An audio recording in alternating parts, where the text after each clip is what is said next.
So today's title is Learn from an Expert, Better Insights and Analytics. So we're excited about today's webinar. We're going to have a fireside chat between Melissa and Kurt, and they're just going to talk about analytics and how to get better insights.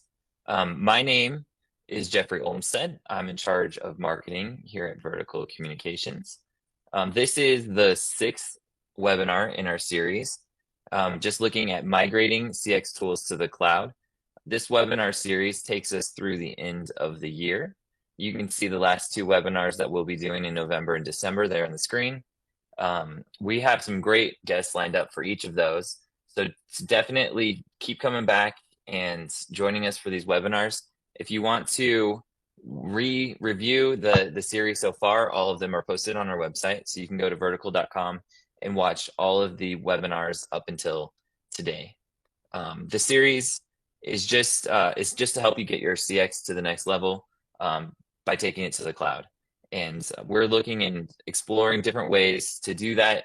This is an educational series just meant to kind of help you explore the questions and things that you need to know. Before I get too far into it, I want to make sure I talk a little bit about who Vertical Communications is. So Vertical Communications is all about great customer experience, all about great CX. We're not a company that focuses on a single vendor or platform. We work with all the best platforms, and we deliver something unique that we call the vertical difference. So what is the vertical difference for our customers? What it really means is that we're a comprehensive provider. That means from consultation, design, installation, support and service, upgrades, we're kind of your one-stop shop. Our experts have decades of experience and really understand the unique needs of every client. And they know what works and they know what doesn't. And so our solutions are not, you're not going to find cookie cutter solutions with Vertical. What we do is we tailor everything to your specific needs. So what your company needs, whether it's better insights, using different AI tools for your CX, we can help you figure out what it is that will help you grow your bottom line. And so when you're finished working with Vertical, you get a solution that fits your organization and your goals. One of the things that our customers appreciate most about us is that what we form is a real partnership. We're there to help you reach your desired outcomes and ultimately to deliver great customer experience. So that's kind of who Vertical is.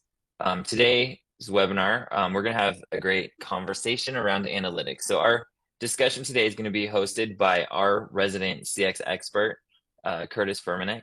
He's our he's a solutions engineer with Vertical. And this month, we're also going to be joined by our special guest, Melissa Pezley. She is customer support analytics manager at Hunter Douglas, and we're really excited to have her share with us. She's been in the CX world since, I think she told me, 2008. So she's got a lot of experience in every aspect of customer experience. And I know that Kurt and I are very grateful to have her with us. And I think you're going to really enjoy the insights that she has to share with us. So I'm going to go ahead and turn it over to Kurt and Melissa and let you introduce yourself. Yeah, Kurt Furmanek here. I am the one of the solutions engineers here at Vertical Communications, specializing in particular in the CX solution sphere. So, if you have any needs around customer experience and any of the solutions around that, that's where I will fit in helping you out. And when they talk about decades of experience, as you can tell by the gray hairs, I'm one of those candidates relevant to that decade's worth of experience. So looking forward to having some fun today. Melissa, please introduce yourself. Yeah, my name is Melissa Pezley. I have been in the industry for quite some time, at least 2008. I spent about 18 years in the two largest satellite companies in North America. And I then got to do a little stint into pharmaceuticals, and I had a really great leader reach out and have me join her again in the manufacturing business. And we're doing shades and blinds manufacturing for end consumers. So it's great, great vastness to my career, but really excited to be talking about my absolute favorite subject is analytics and CX. So fantastic. Thank you for that. Yeah, really looking forward to hearing what you have to say. So let's get right into it here. And the first question is why? It's always good to start with why, right? Why do I need to implement better measurements in my contact center? So of course now we're using the term measurements, which is can be interchanged, I suppose, with reporting and analytics and whatnot. I'll let you help define that. So why do I need better measurements? yeah, so thank you. Business is always changing, and the best way to be able to be a data-driven culture is to ensure that you're improving over yesterday's numbers, right? So a big part of it is operational and performance optimization and improving your bottom line. There's other measures that you have to think about. There's cost reduction, your customer experience or satisfaction from your voice of the customer, information that you're getting back, as well as your agent performance and improving the overall quality of your overall call center. It's something that's forefront to everything that we do. We also, you think about, there's other things that are not as, I don't know, headlining straightforward in that thinking. You also have the ability to allocate your resources better and make better data-driven decisions. And I think that's been the big leader throughout my career is watching these, the way that the thought process of the organization happens. I've been in companies where the data-driven decisions is intrinsically throughout your company, but then there's also companies where it's not as big, and being able to develop that is a big passion. Then you also have benchmarking and goal setting, and being a part of those overall strategic goals is huge. Looking at what trends and patterns we see throughout our organizations helps us define where we're going and what the future will hold for the entire company. It's been fantastic. And then, also thinking about those more specific things of quality, the quality of your product and the compliance that you have across your organization. That's really the high level, but those are the key topics that bring to mind from this question. Okay. So you mentioned a few of these items that are pretty common when you start talking about. A lot of times when you get into the analytics, you're into looking for cost reductions, as you said. You're looking for improvements in performance. Do you find that those are two of the biggest overarching ones because you hear those used a lot, or are they kind of subcomponents of some other ones that are just equally as important but you don't hear as much of? Yeah, so I think there's kind of two main areas or topics that you think about, or at least that I try to break it into. More of an organizational goals type of a feeling towards analytics. So are we hitting those major KPIs, right? Are we hitting the things that are making everybody's bonuses go up, right? The cost reduction and the the benchmarking and a customer experience, right? Are we hitting those things? But then you also need to think about specifically when you're in a call center, those agent level behavioral metrics that really make those overall arching operational metrics come to life. So you got to think about how am I going to change the behavior of my agents so that I can get the outcome that I'm looking for, or the behavior of my frontline worker to get those outcomes. So I really try to think of it in two different mindsets. But yeah, to your point, it is two main areas of focus for myself. is those operational efficiencies, and then the overall frontline agents and behavioral type reporting. Excellent, excellent. And then you did also mention a couple other metrics that can be used as part of that. You mentioned terms CSAT and voice of the customer. Are they synonymous with each other, or do you see some differentiation between them? So that actually depends on the industry that you're in, what makes sense for your industry, right? So your NPS type CSAT measurement is going to be more for your users that are business to customer, right? So when you're actually talking to an end user who's going to be able to recommend your company, right? So that NPS really gives you the knowledge on how willing your end user is to recommend your company. But then if your company is more like my current company that I work for, we're business to business. So people or small mom and pop shops pay to play and pay to sell our services. So really our customer is them. And so when you think about your end user willingness to recommend, really doesn't make sense to ask them because they are recommending, they're selling our product, right? So that's where you come into other voice the customer things like ease of doing business to measure that success. We also use a lot of our voice interactions to measure that.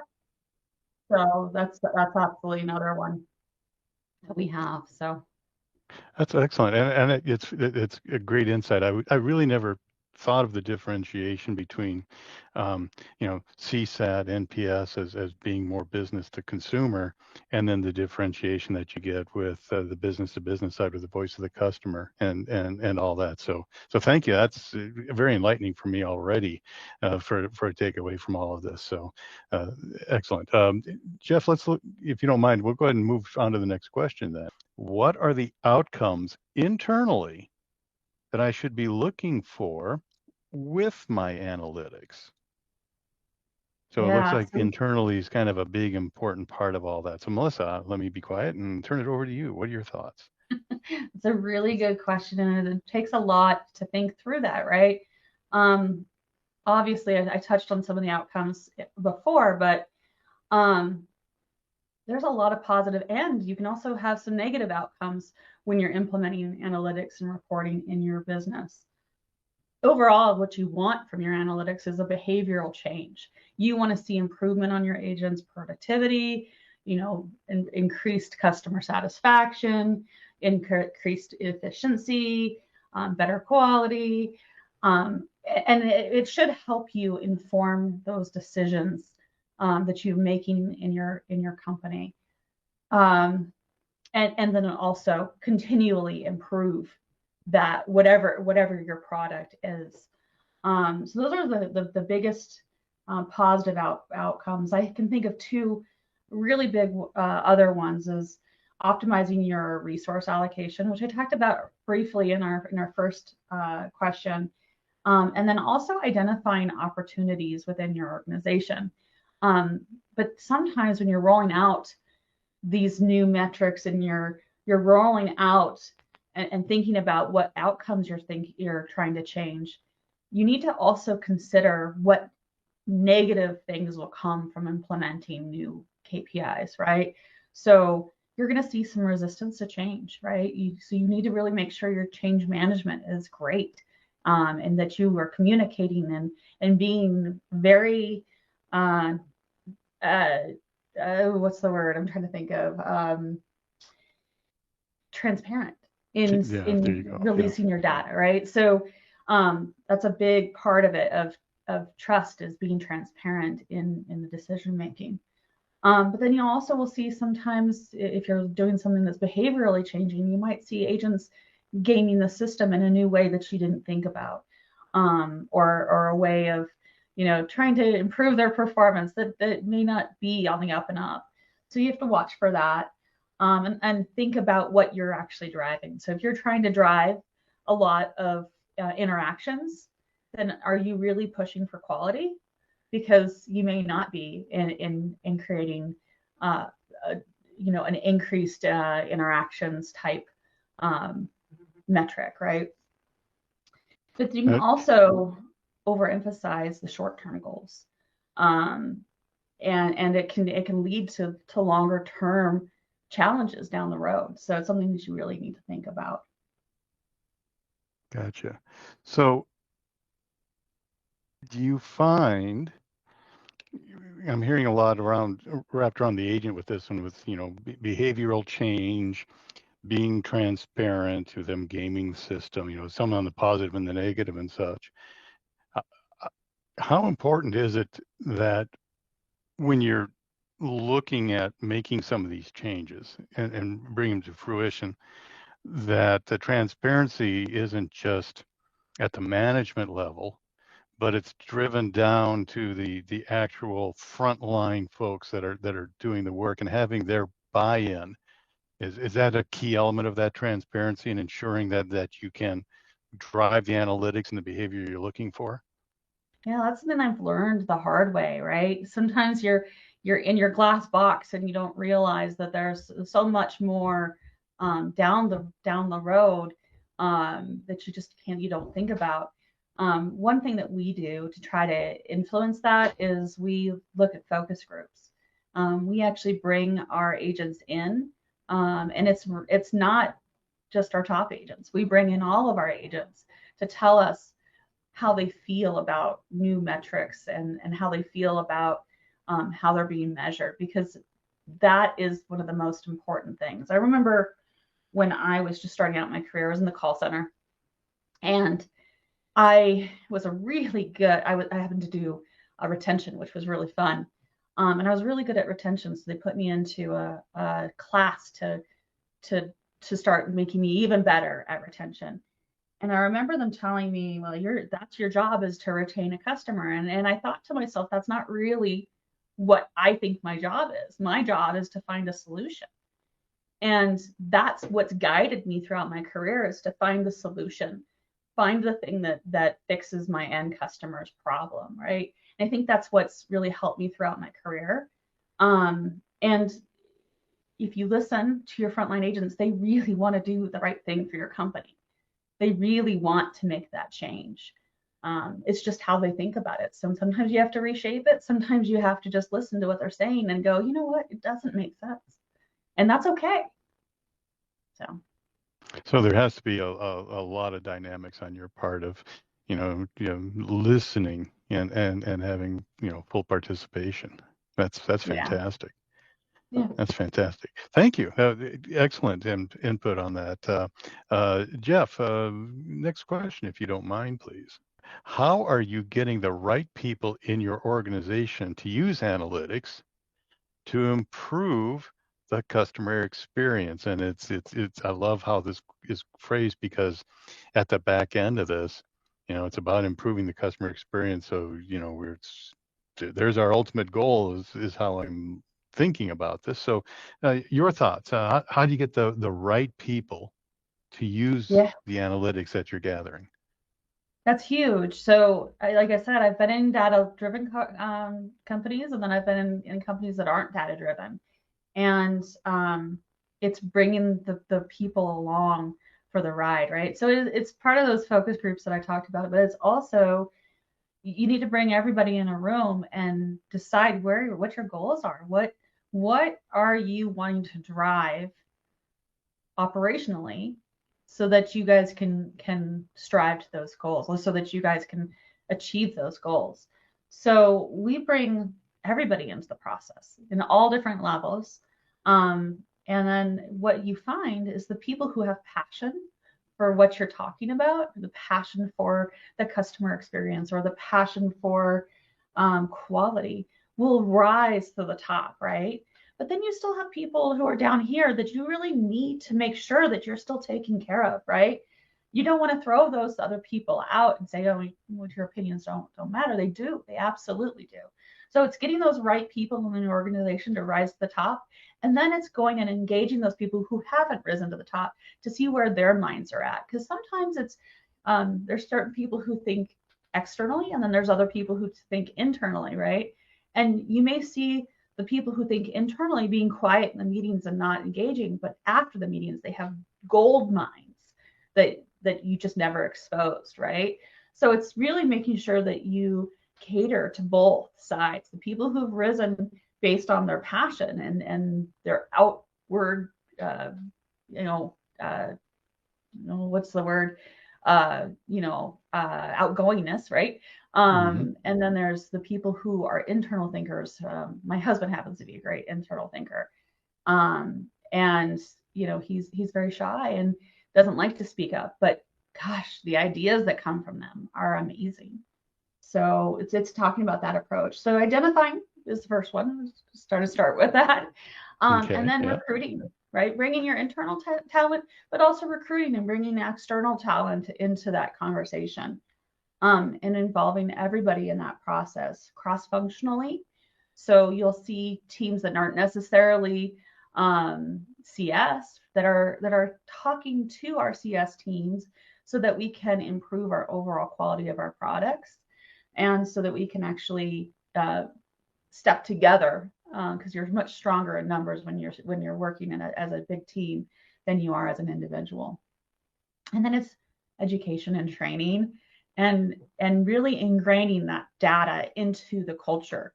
And it's a lot, right? Passion, motivation, and including everybody and diverse ideas, because that's how you're going to get those gold mines out.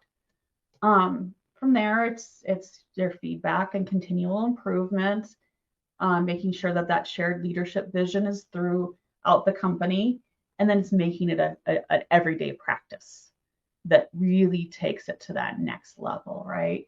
Establishing a community, mentoring people who may not be on the same boat as you, but you can get them to come along as well. So I would say that's the best way to move it through, is just an overall business practice of incorporating that data throughout. Now, are you finding there's a distinct difference between, are there different phases of this? So, we've got some reporting, we've done some analysis, we see that we have a need over here. Are there like certain phases, and then you're doing different pieces at these different phases? So, at the ramp, I'm doing this, but once we've got it going, we're doing this, and now on the ongoing, this is what we're doing. Can you enlighten me on that a little bit? Yeah, so what we find is there's different phases, but you also find if you're working cross-functionally that some other teams might be in a different phase than you are, right? So there are definitely in an organization, there are going to be thought leaders, and there's going to be people who see that success and then want to go from that. Now, the neat thing about people who see that success later on from those thought leaders is that they can learn from all of the mistakes that those people who were the original thought leaders made, right? So so it's not always bad to be the person who's trying to use a best practice in your company, because what we find is it's a lot faster to ramp up for those people who are maybe later in doing it. Now, obviously, through change management, we know that there are people who just aren't going to get on the bus, but that's okay, because you're going to find that they have really valuable insights as well. Very good. And it also sounds like there has to be a willingness to adapt. You don't go in with the presumptions and then assume that those are the accuracies, and you're going to drive through that no matter what. You start, then you analyze, and you start, and you can keep adapting based upon the information that you're gathering to hone in your means of development. Is that a correct assessment?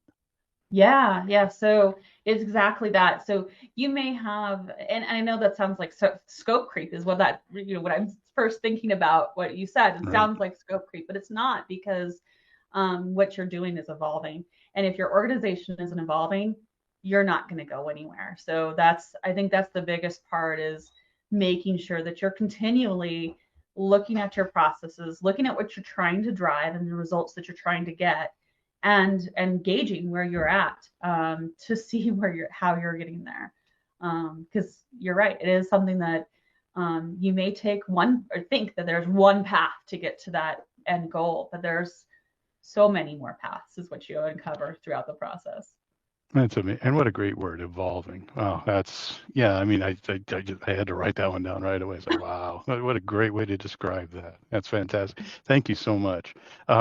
Another question that we have here next, and this is the one that really caught my eye when we were doing some preview and some thought in going into this webinar.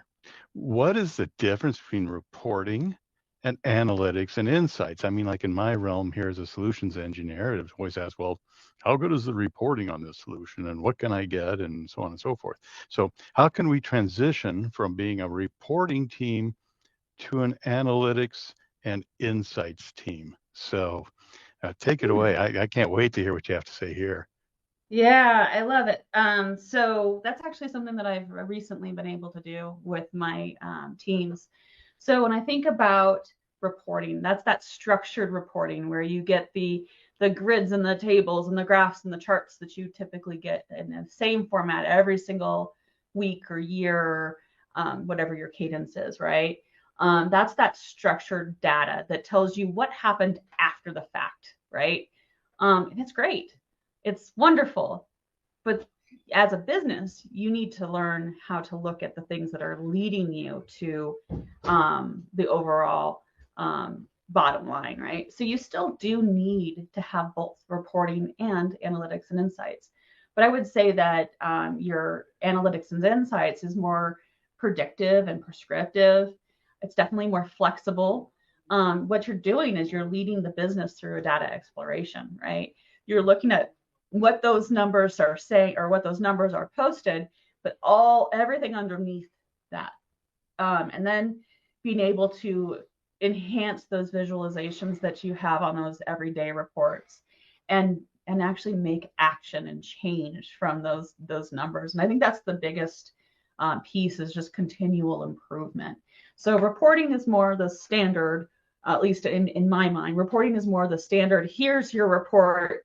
Thank you so much. But then transitioning your team to an analytics and insights team is okay, here's your numbers, but this is what it's telling you. And these are the actions that we can take and change so that we can improve the overall business. I have had the great opportunity to do that, to go from a reporting and analytics or reporting team to an analytics and insights team. Transitioning the team was difficult. You have to find the right people. Because not everyone wants to be able to provide that insight, right? So there's some people who like just turning out those reports and turning them in, right? That's the check mark that we can tick, and it's easy, and it's some people really, really enjoy doing that. And there's no harm to that, but businesses need to have those analytics to be able to take it just to another level. So some of the things that we've found is finding the right people who have passion, who want to dig into those numbers, right? Kind of along the sides of what we've been talking about, making sure that your culture, your stakeholders are interested in learning more about what's actually happening rather than just the numbers that are changing on the dashboard, right? But in order to free up your time to do that, you need to automate. So one of the first things that you need to do is automate that reoccurring reporting so that you're no longer focused on turning out that report and your team's more now focused on what does it actually mean and what actions can we take. So that's a big part of it. And what we found, or what I found throughout this whole shift has been that your company starts at a point where they're like, okay, well, this is what the data is saying after you've already done the project, after everything has occurred, at the end of the year, everything, and shifted that thought process to, well, what is the data saying where we should go next? And what is the data saying about this specific item so that then you can change your business. So using the data to change has been a huge part. And what happens intrinsically inside shifting your processes to more of an analytics and insights is that you're using that data to make your next decision. and your data and analytics team, instead of being behind the line of when the change has occurred, now all of a sudden they're in front of the line of when that change has occurred. And so what it helps is then all of a sudden there's this lift, this what would I say, launch of new insights and new things that you never even thought were possible. So it's kind of fun. Now, forgive me for asking it this way, but not every company gets a Melissa who's got the passion that I'm hearing about all this and the ability to, to take all these ones and zeros and all these numbers and be able to, infiltrate them and come up with this, forward-looking, ahead of the curve concept. So obviously, in you, I see that one of the key resources are the personnel, and you identified, that is. Are there some other resources that we can utilize that you have found helpful in doing this transition from a reporting to an analytics type of conversion? Yeah, so I think the one thing that I found throughout this is really relying on your IT teams as well to help support you to get there, right? So there's been a lot of cross-functional teams with our IT teams to try to automate some of our processes. While my team can automate many things, they're also doing that reporting, so it takes a long time to get there, right? So one of the things that we've done is really partnered with our IT groups who have supported that overall automation and business strategy, and helped us to get there along the way.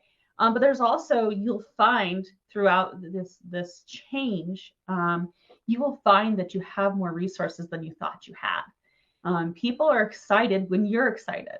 One of the things, I also work for a nonprofit as a volunteer. And one of the things that was profound to me when I first started working with this nonprofit was one of the ladies who ran our campaign is American Heart Association. And she says, you know what? Busy people do tons of things. They get stuff done. And that's absolutely right. Busy people get stuff done. So you find new ways. You just kind of, and I don't even know how to explain it. You just intrinsically find a new path. There's not a prescriptive, you have to do this, this, and this to get there. But you find new resources and you find a new path. So I think that's always really interesting when I think about building an insights and analytics team. Is there's always a new path, and there's always people who are wanting to do something new. So I found, I'm going to start with a little story. We were having a challenge. We needed to automate some of our processes, but we just didn't have the bandwidth in our team to do that. So what we found is we had people, even CSRs and agents, who were passionate about data and wanted to learn how to become an analyst, how to learn how to do reporting and that kind of stuff. And what we found is giving them stretch goals and giving them a small part of that project really helped us get the lift that we needed without really spending too much on resources. So that's a fantastic. Yeah, so it sounds like very important to everything you were talking about with transparency before and all. I guess the term you could hear would be tearing down the silos, right? Yeah. If your customer experience solutions should not just involve your customer service team or support team or whomever it is in your organization. It really needs to involve as you would hear maybe in some circles, the village, right? You bring the village in and let all the elements of the village be intimately involved to the level that it makes sense, and to help bring this to fruition. Correct? Yeah, that's exactly it. It's interesting. I think about all of the people that have been involved. It's not just a Melissa thing. It is it's an overall culture shift for a company, and it's slow moving. I've had a lot of really great executives. I've been really fortunate to work with a lot of really great executives, And one of them was describing it as if it was a really big ship, and it takes a while to turn that really big ship.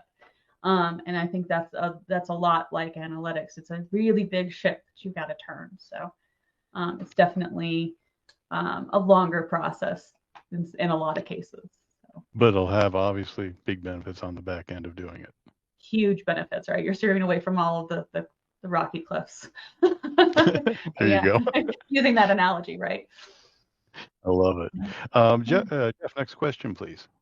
We reporting, you're always looking for like average hold times and speed to answer and, all these types of things. So what are the metrics that you should be driving with analytics? Beyond just your average hold times and other things like that. What else is there that's a whole part of the component metric wise? Yeah, that's a great question. So I think about with that, what are the outcomes that your dream is, right? So what is your desired outcome? What is that overall dream for what your business is going to be? And then defining those objectives to get to that dream, right? So there might be sections where you need to shift your overall KPIs to being something that really more focuses on what your overall dream is, right? So you're right. You've got NPS and CSAT and customer effort score, which we talked about earlier, right? You've got your average handle time and your FCR. It depends on what is driving the underlying thing that you're looking for. So if you're focused on customer experience for say, let's just say, one of the neat things that we did, we were focused on our customer experience, and we started correlating some of these metrics to what the customer's experience was. Because what we found is some of these metrics actually don't, in our company, don't drive some of those outcomes that you would expect to come from there, right?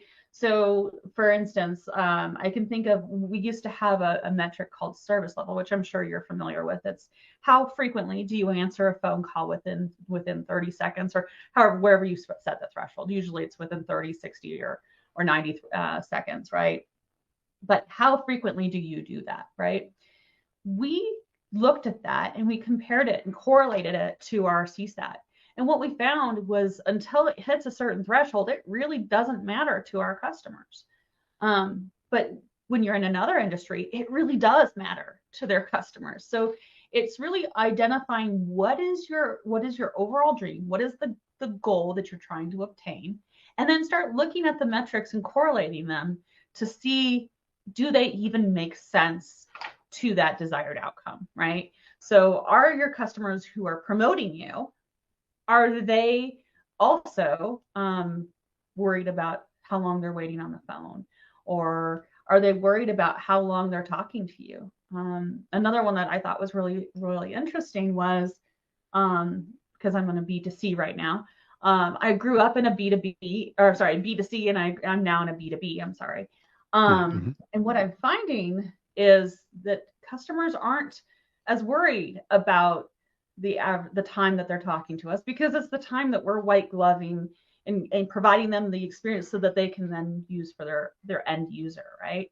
But on a B2C, we found that was actually really important, how long you were talking, and you needed to get off that phone as quickly as possible so that you can continue to have a really high CSAT. It's a really interesting. So I think about your customer experience is one of the ones that I really focus on. Another one that I really like to focus on is operational efficiencies and quality. And I like to pair them together because I feel that looking at your operational efficiencies, if you're only looking at one, you're going to have the other one outweigh. So you're going to find a slip. There's always a lever to most of our metrics, right? So if you don't look at them at an even perspective, what you're going to find is you're going to shift something that you didn't intentionally want to shift, right? So then you look at your financial performance. I think as an organization, when you're higher up in the organization, you think more about what's that bottom line. That's a huge piece of it, right? Looking at your employee performance, we've talked a lot about that. And then considering your leading and lagging indicators. So a leading indicator is something that's happened before the interaction. What's leading up to that interaction, or sometimes it's even in that interaction, right? So one of the things you can hear on a call, or you can see, you can tangibly touch, this happened, so then your performance, your lagging indicator happened.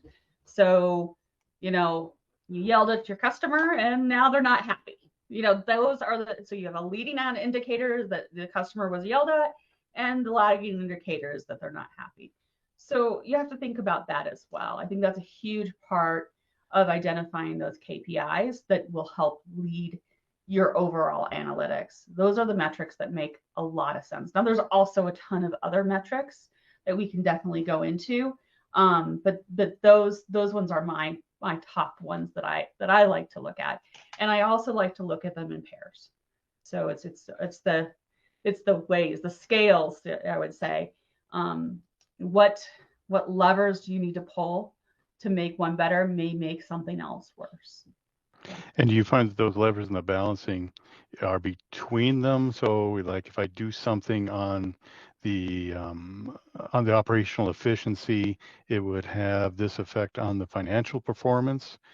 So it's between the groups, or is it the balancing within the groups themselves? So if I do this thing with customer experience, then I may get this outcome within customer experience. So where do those balances and levers tend to interact, within or between?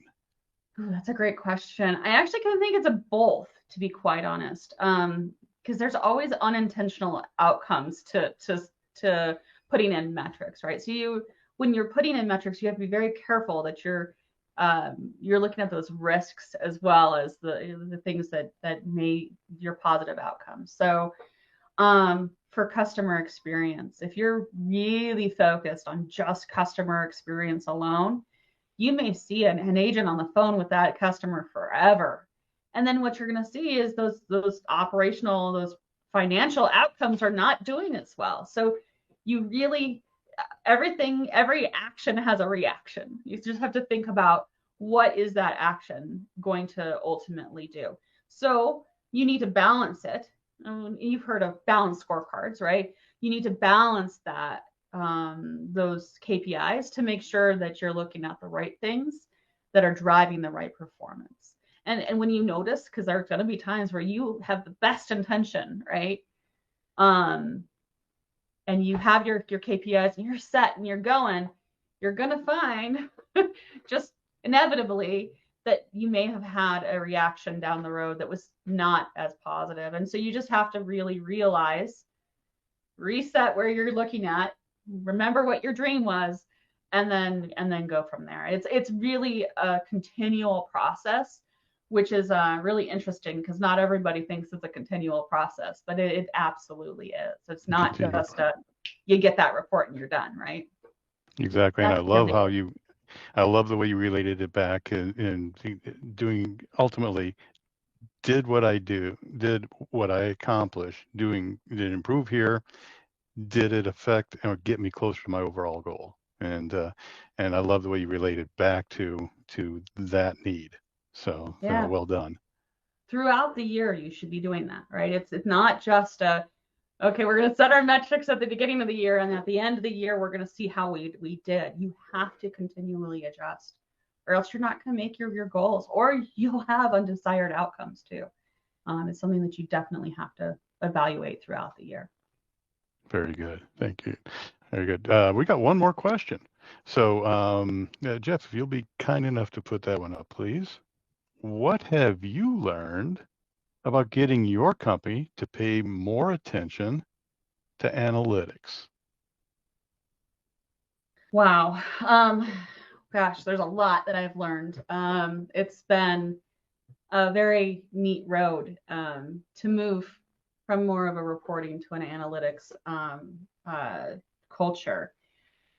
I think, touching upon something that I talked about a little bit earlier, is you find that your organization now shifts your analytics and reporting team to be up in front of the overall objectives rather than behind, which is a huge thing. That shift is something that is so rewarding to see. So that's how you know you're there, right? Is instead of being involved in the aftermath of what initiatives have been driven, you're now up in front helping drive those initiatives and finding new ways to drive that, right? I think that's a big part of it. Another part of it is really being able to demonstrate those success stories, right? Um, Something that I didn't think about when I first started doing this was a big part of overall analytics is campaigns. Making sure that you are showing those positive results is a huge part of analytics, because if you're not showing those positive results and you're just posting them to the small group that's working on that project, what happens is then you've built your own silo, and you don't need to build silos. You need to cut down and tear down all the silos that you can, because you need more people to help you on your path. You get a lot more leadership buy-in, which is really nice. The other thing that I thought about when I was first studying this, but it wasn't as clear, was that you really learn how to set objectives and how to guide those conversations down a good path. So a good example is you're in the room and someone says, you know what, we need to improve our performance in this, right? And then watching how, watching the room, listening to everybody else and what their thoughts are, but then also thinking about what the data is going to say. And setting those clear objectives is the key to success in a lot of this, right? Making sure that these are the outcomes that we're looking for, and while you're continually looking at what those outcomes and that dream, making sure it doesn't shift too much, right? That scope creep is something that does happen throughout an organization, and it's something that you don't want to wake up the next day and go, oh my gosh, what happened, right? My grandfather told me this story once, and he said there are two different types of people. There are people who have been led throughout their life through life, right? Life has led them, and there's people who lead their lives. I think of analytics the same way. You're either led through life with continual reporting, and that's how it is, or you're leading the path with analytics. And I think that's a huge it's just one way for me that's the way I think about data is, do you want to be in the driver's seat or do you not want to be in the driver's seat? And there are people who don't, and that's okay. But there's also, you have to make it easier for them to get through that process. So that's a big part of it. And then I think going down the line, I've got like 3 more. You need to make sure you're rewarding data-driven behavior with the success stories. I think that's one way that I try to reward data-driven behavior is talking through who has been the champion of this, right? And then cultivating patience. And this is one that I really was thinking about a lot while I was thinking about this question. And there's people who really they're so excited about what they're seeing. You need to pull them back a little bit and say, you know what, let's wait and let's see what the data says, because there's always going to be a hypothesis about whatever it is that you've presented, and you've presented this data and there's a hypothesis about it.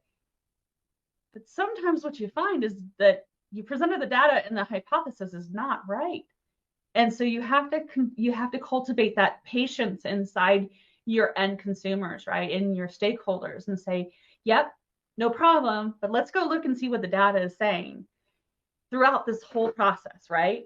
Because if you don't, there's times where you're going to be directed in the wrong direction. And so that's, I think, a big part of it too. So. Yeah. That's fantastic insight. And along with that, do you find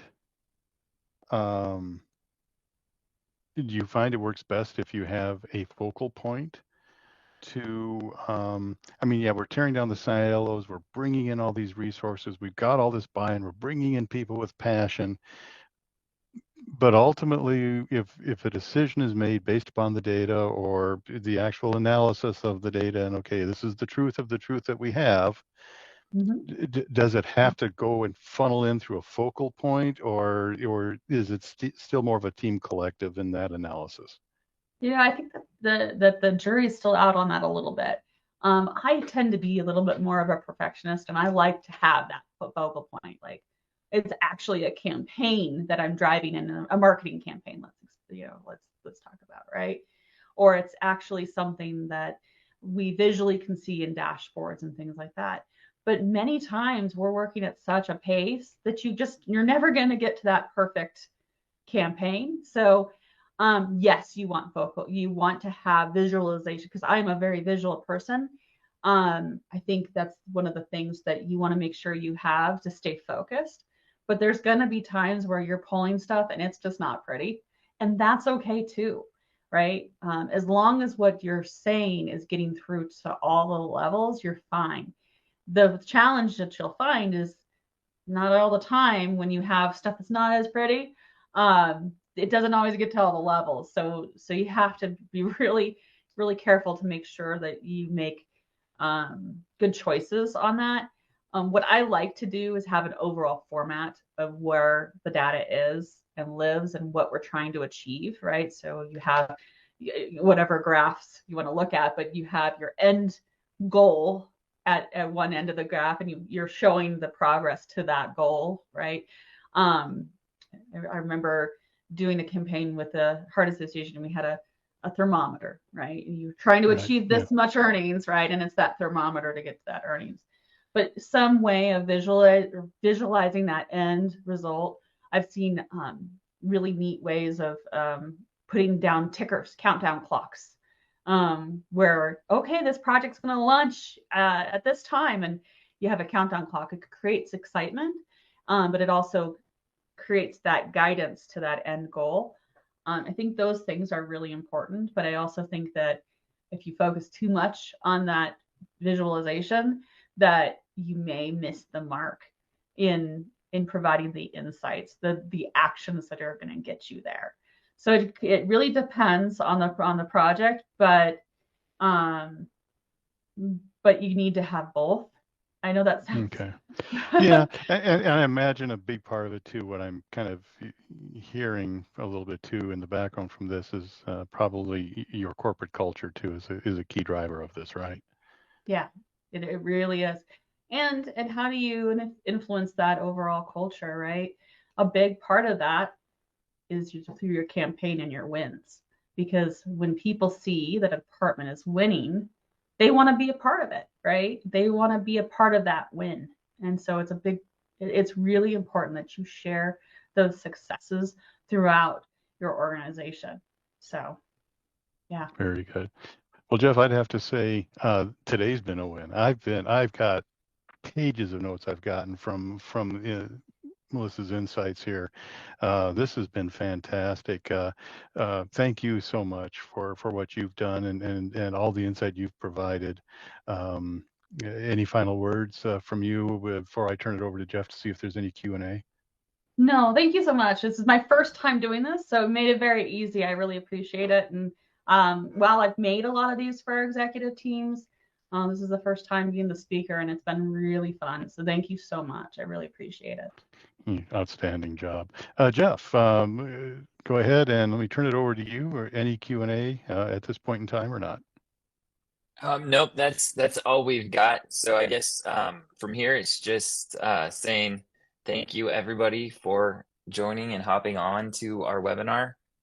Thank you, Kurt and Melissa. I thought that was a fantastic discussion, and I'm really excited to have been able to share that with everybody today.